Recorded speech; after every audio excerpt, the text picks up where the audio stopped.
በትላንትናው ዕለት ህወሓት አዲስ ማዕከላዊ እዝ ወይም ሴንትራል ኮማንድ ማቋቋሙን ለእናንተ ነግረናችሁ ነበር። በዚህ ሴንትራል ኮማንድ ውስጥ ያለው ፍትጊያ ምን ይመስላል? ከሴንትራል ኮማንዱ መጋረጃ በስተጀርባ ምን አይነት ክስተት የተከሰተ ነው የሚለውን ለእናንተ ነግራችኋለን። ሌሎች በርከት ያሉ መረጃዎች አሉን። ሰብስክራይብ አድርጉን። ይሄን ቪዲዮ መከታተል ስትጀምሩ ይሄን ቪዲዮ ላይክ አድርጋችሁ ደግሞ ማድመጥ ጀምሩ። ወደ አንድ ሁለት ጉዳዮች እናልፈና መግቢያችን ላይ የተጠቀስነውን ጉዳይ እንሄድበታለን። አፍረንቀሎ ኢንተርናሽናል የተባለ አንድ ድርጅት አለ። ይሄ ድርጅት ድሬዳዋ፣ ሐረርና ጅጅጋ በኦሮሚያ ስር ነበሩ፣ ወደ ነበሩበትም ሊመለሱ ይገባል ሲል መግለጫ አውጥቷል ተብሏል።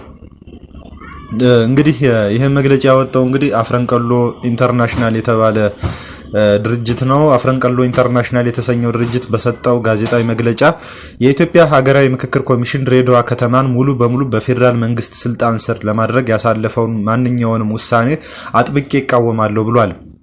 ድርጅቱ እንዳመለከተው ከሆነ ድሬዳዋ በታሪክ፣ በባህል፣ በጂኦግራፊያዊ ሁኔታ ከኦሮሚያ ጋር የተቆራኘች መሆኗንና ከተማዋ በኦሮሞ ሕዝብ በተለይም በአፍረንቀሎ ኦሮሞ የተገነባች የተኖረባትና የቆየች በመሆኗ ማንነቷና መጻኢ ዕድሏ ከኦሮሚያ ሊነጠል እንደማይችል ገልጿል። በተጨማሪም ድሬዳዋ የኦሮሞ ትግልና ጥበብ መነሻ እንዲሁም የሶቺ አፍረንቀሎ መገኛ በኋላ ላይ ኦነግ የሆነው ማለት ነው መሆኗን ያብራራል።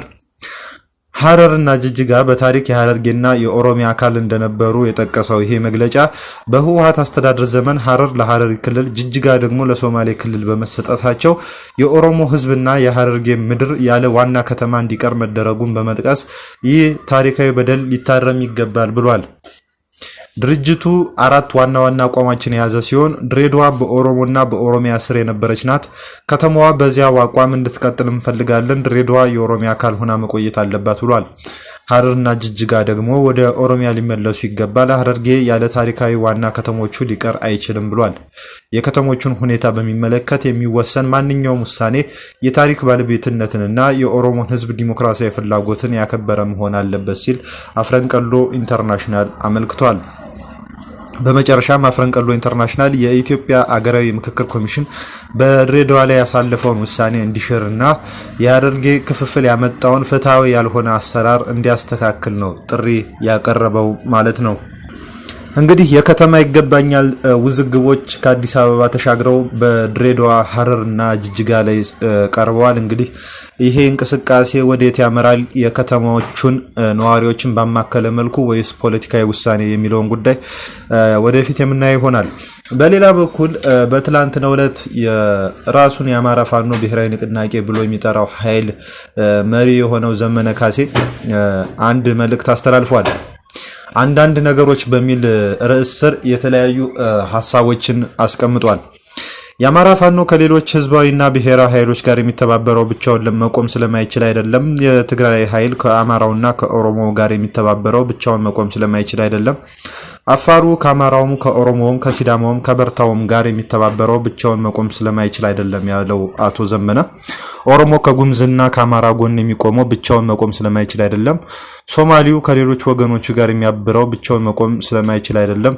ሁሉም ራሱን ችሎ መቆም ይችላል። እስካሁንም ሁሉም በራሱ መንገድ በገዛ እግሩ ሲጓዝ ነው የመጣውና ሲል ተናግሯል።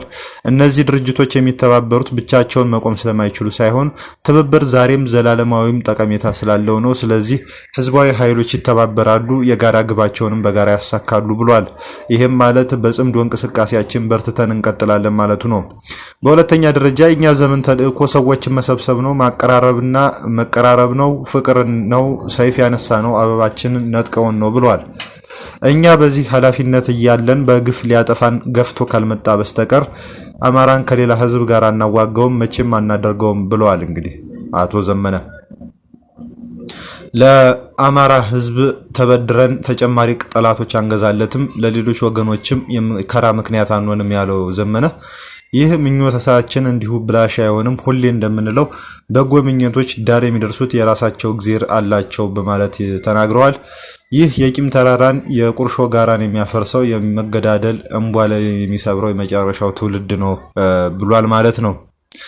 ዛሬ እኛ ለመዝለፍና ዓለማችንን ለማንቋሸሽ ድምጻቸውን ከፍ አድርገው ለመሳቅ ብቻ ሲሉ የዋልጌ ማህበር የመሰረቱት ወገኖች ሁሉ አንድ ቀን ወደኛ ይመጣሉ ብለዋል። እንግዲህ ተቺዎቻችን ወደኛ ይመጣሉ፣ እኛም ባለንበት ቁመን እንጠብቃቸዋለን እያለ ነው ዘመነ።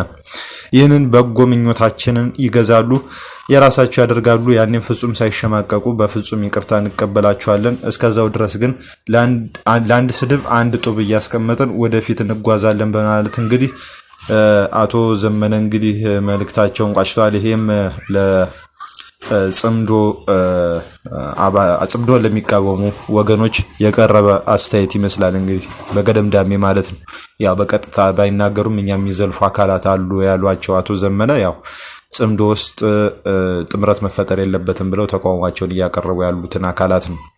ወደ ዋናው የዕለታ ጉዳይ እናልፋለን። የዕለቱ ጉዳይ በትግራይ ወታደራዊና የፖለቲካዊ አመራር ውስጥ አለመተማመን ተፈጥሯል እየተባለ ነው። የውስጥ አለመተማመን የተለያዩ ጉዳዮችም አሉ።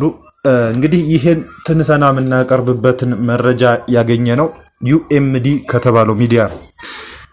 በቀጥታ እንግዲህ ወደ ጉዳዩ እናልፋለን። በትላንትናው ዕለት እንደ መግቢያ እንዲሆናችሁ በዶክተር ደብረጽዮን ገብረ ሚካኤል የሚመራና 11 አባላት ከሲቪል አስተዳደር 5 ከወታደራዊ እዝ 6 በአጠቃላይ 11 አባላት ያሉት ወታደራዊ እዝ መቋቋሙን ነግረናችሁ ነበር።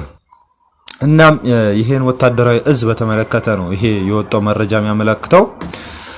ከትግራይ ከፍተኛ የፖለቲካና የወታደራዊ ምንጮች ዩኤምዲ ሚዲያ ያገኘውት ያላቸው መረጃዎች እንደሚያመለክቱት በትግራይ ከፍተኛ አመራሮች መካከል ጥልቅ የሆነ የውስጥ አለመተማመን ነግሷል።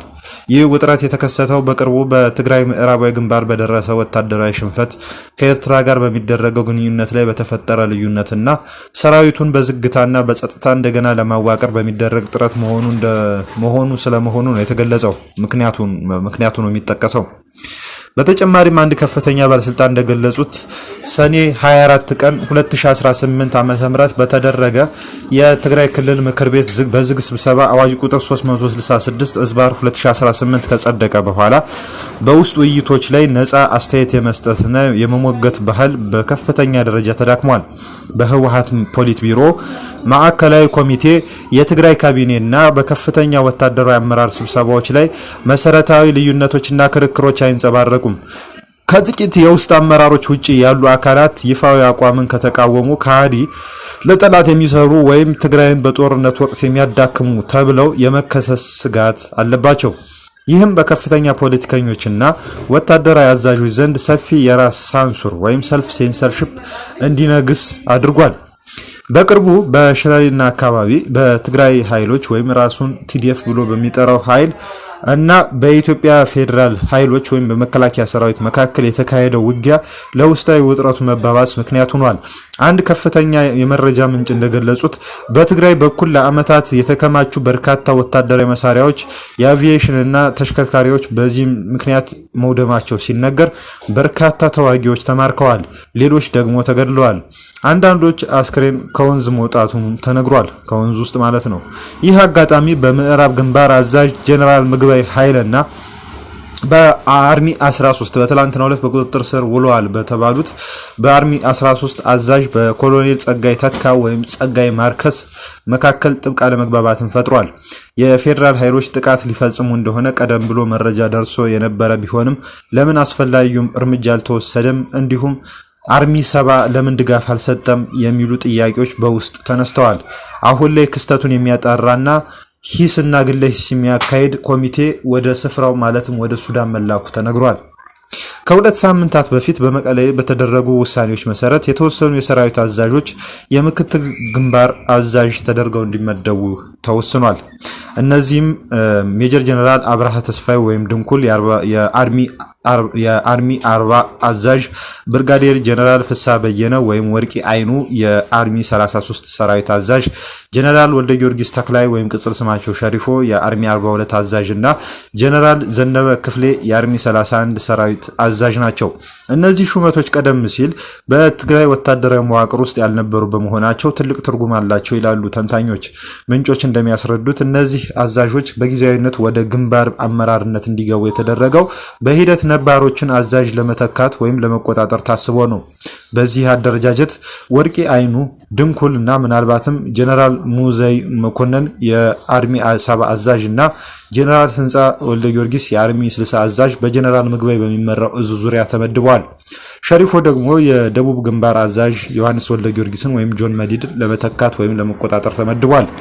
ጀነራል ዘነበ ደግሞ በሰሜን ምስራቅ ግንባር አዛዥ የሆኑትን ሜጀር ጀነራል ማሾ በየነ ዙሪያ እንዲቀመጡ ተደርጓል።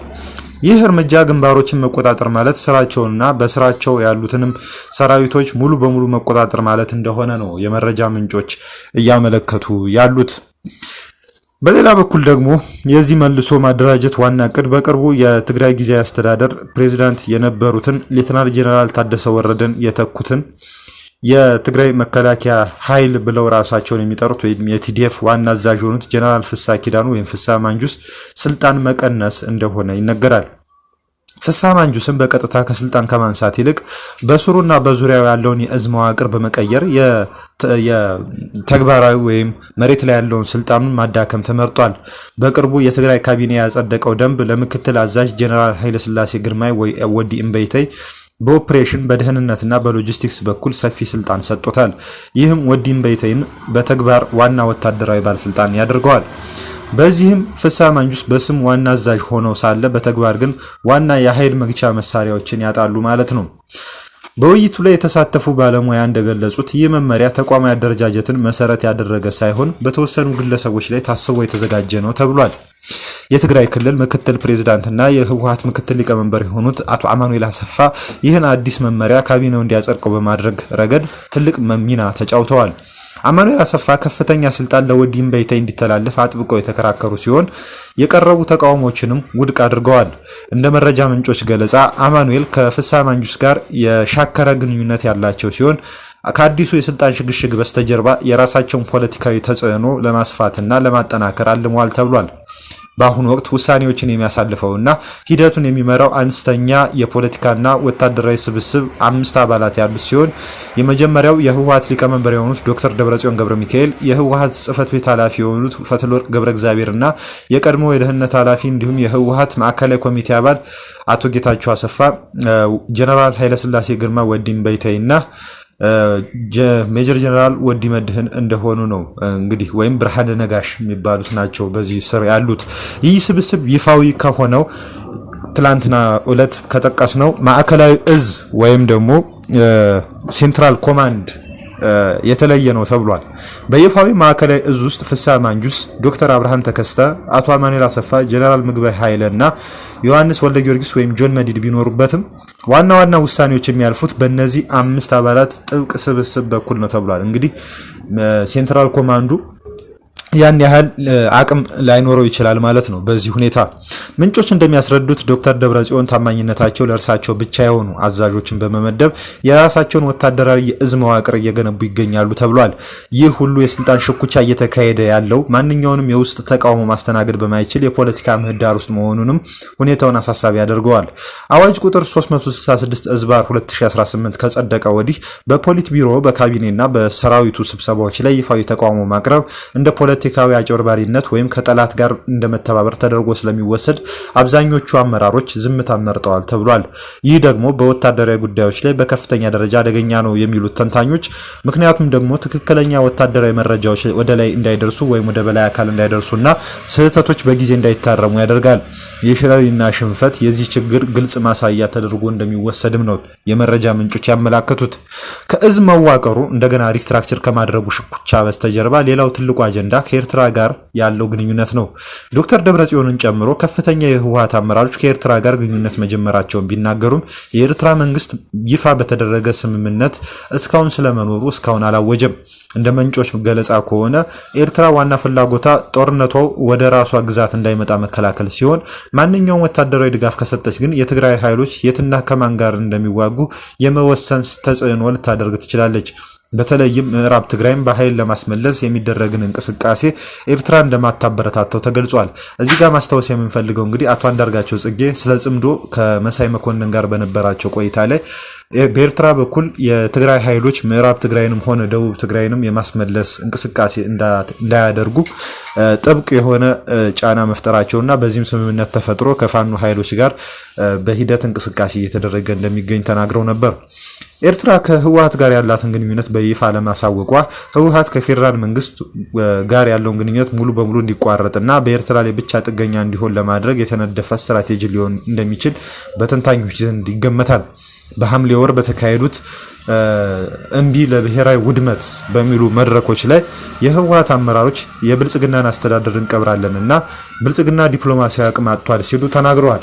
በዚህ መሃል ዲፕሎማሲያዊ እንቅስቃሴዎች ተፋፍመው ነበር።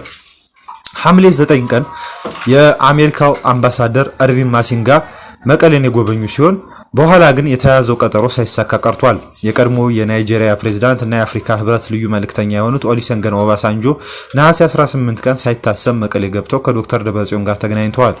ምንጮች እንደሚሉት ከሆነ ኦባሳንጆ ለደብረጽዮን 3 ጥያቄዎችን አቅርበዋል። ከፌደራል መንግስት ጋር ያለ ምንም ቅድመ ሁኔታ ወደ ንግግር መመለስ፣ ህወሓት ከኤርትራ ጋር ያለውን ግንኙነት ማቆምና በሌተና ጄኔራል ታደሰ ወረደ ይመራ የነበረው ጊዜያዊ አስተዳደር ወደ ነበረበት መመለስ የአሜሪካም ሆነ የአውሮፓ ህብረት አቋም እንደሆነ ነው የተነገረው። ይህ ሁኔታ የትግራይን አመራር ትልቅ ማነቆ ውስጥ ከቶታል። ኤርትራን ሳያበሳጩ ከፌደራል መንግስት ጋር እንዴት ድርድር መጀመር ይቻላል የሚለውን ጥያቄ በበርካታ የህወሓት አመራሮች ዘንድ እየተነሳም ይገኛል። አንዳንድ የህወሓት አመራሮች የፕሬዝዳንት ኢሳያስ አፈወርቂን የፖለቲካ ስርዓት ያለምንም የውስጥ ተቃውሞ ስልጣንን አጥብቆ ለመያዝ እንደ መልካም ሞዴል ማየት መጀመራቸውንም የመረጃ ምንጮች ገልጸዋል። የፕሪቶሪያው ስምምነት ከተጣሰ ወዲህ ትግራይ በዓለም አቀፍ ደረጃ ተገላ ሙሉ በሙሉ በኤርትራ ጥገኛ ልትሆን ትችላለች ተብሏል። አዳዲስ የሰራዊት አዛዦችን መሾም፣ የወዲ እምበይታይንን ስልጣን ማጠናከር፣ የፍሳ መንጁስን አቅም ማዳከምና በአቶ አማኑኤል አሰፋ በኩል እየተገፉ እየመጡ ያሉ መመሪያዎች በሙሉ በዶክተር ደብረጽዮን ዙሪያ ታማኝ የእዝ መዋቅር ለመገንባት የተደረጉ ናቸው። ይህ የውስጥ ስልጣን ሽኩቻ የሚካሄደው ትግራይ በተደራረቡ ችግሮች ውስጥ በምትገኝበት ወቅት መሆኑም ነው አሳሳቢ የሚያደርገው። በፌዴራል መንግስት በኩል የሚሰነዘሩ የድሮንና የአየር ላይ ጥቃቶች በሲቪሎች ላይ ጉዳት ማድረሳቸው፣ ያልተመለሱ መሬቶችና የተፈናቃዮች ቀውስ መኖሩና የከብቶች እርባታ እና የሰዎችን ህይወት አደጋ ላይ ጣለ የበረታ ድርቅ መኖሩ በእጅጉ ውጥረትን እየፈጠረ ይገኛል። በሌላ በኩል የፌዴራል መንግስት የፕሪቶሪያውን ስምምነት ሙሉ በሙሉ የመተግበር ፍላጎት ማጣቱ እየተነሳ ይነቀፋል። በአጠቃላይ እንግዲህ ዓለም አቀፉ ማህበረሰብ ሌላ ሰፊ ጦርነት እስኪፈነዳ መጠበቅ የለበትም ሲሉ ታዛቢዎች እየተናገሩ ይገኛሉ። በፌዴራል መንግስት በኩል የሚደረጉ የድሮን ጥቃቶች በአስቸኳይ እንዲቆሙ በማሳሰብ ህወሓትም ቢሆን ወደ ጦርነት ከመግባት እንዲቆጠብና ሁለቱም ወገኖች ወደ ፕሪቶሪያው ስምምነት ሙሉ ትግበራ እንዲመለሱ አጣዳፊ ጫና ማድረግ እንደሚገባ የደህንነት ተንታኞች ይናገራሉ ማለት ነው። በአሁኑ ወቅት ያለው እንግዲህ በህወሓት በኩል ያለው ሁኔታ እንግዲህ ይህን እንደሚመስል ነው እንግዲህ የመረጃ ምንጮች ያመለከቱ ያሉት ማለት ነው። በትላንትናው ዕለት የድሮን ጥቃት መፈጸሙን ነግረናችሁ ነበር። ስለደረሰው ጉዳት እንግዲህ እስካሁን ምንድነው እየተባለ ያለው የሚለውን ለመቃኘት ጥረት አድርገን ነበር። የክልሉ መገናኛ ብዙሃን እንደሚያመለክቱት ከሆነ በክልተ አውላሎ ወረዳ በሚገኝ የአብርሃ ወአጽብሃ የመጀመሪያ ደረጃ ትምህርት ቤት በተፈጸመው የድሮን ጥቃት እንግዲህ በዚህ በመማሪያ ክፍሎቹ ላይ ጉዳት ስለመድረሱ ነው የተነገረው። የክልሉ የትምህርት ቢሮ ኃላፊ የሆኑት ዶክተር ኪሮስ ጉሽ እንደተናገሩት በአውሮፓ ህብረት ድጋፍ የታደሱ ናቸው እነዚህ የመማሪያ ክፍሎች እና የድሮን ጥቃት ደርሶባቸዋል ማለት ነው። ማታ 3 ሰዓት ተኩል ነው የድሮን ጥቃቱ የደረሰው። እዚህ ጋር እንግዲህ በምስሉ ላይ በተከታታይ እናሳያቸዋለን። የድሮን ጥቃቱ ትምህርት ቤት ላይ ያተኮረ ነው። በተመሳሳይም ከዚህ በፊት ግጀት ከተማ ላይ የተፈጸመው የድሮን ጥቃት ትምህርት ቤቶች ላይ ያተኮረ ስለመሆኑ ሲነገር ነበር። በመጨረሻም እንግዲህ አንድ ጉዳይ እንመልከትና የዕለቱ ጉዳያችንን ወይም የዕለቱ ዘገባችንን እናጠናቀቃለን ማለት ነው። እንግዲህ በ2013 ዓመተ ምህረት በነበረው ጦርነት ምክንያት በየዞኑ ተመድበው የነበሩ የማዕከላዊ ኮሚቴ አባላትና ካድሬዎች በክተት ዘመቻ ዳግም ወደ ነበሩበት ዞን እየተመደቡ እንደሚገኙ እየተነገረ ይገኛል። የማዕከላዊ ኮሚቴ አባላትን በመሰብሰብ በሰራዊት የጽምዶ ሰራዊት ዝግጅት ጉዳይ ዙሪያና በድርድር እንዲሁም ጦርነትን ለመጀመር በሚደረገው አጠቃላይ ዝግጅት ዙሪያ ውይይት እየተደረገ ይገኛል። እንግዲህ ውሳኔ ለማሳለፍ እንግዲህ እና በተመሳሳይ ጉዳዮች ዙሪያ በዝግ ውይይት ለማድረግ ለዛሬ ቀጠሮ መሰጠቱ እየተዘገበ ይገኛል። ምን አይነት ውሳኔ ይተላለፋል የሚለውን አብረን የምናየው ይሆናል። የዩቲዩብ ቻናላችንን ሰብስክራይብ አድርጉ፣ ትኩስ መረጃዎች እንዲደርሳችሁ ማለት ነው። መልካም ጊዜ ይሁንላችሁ።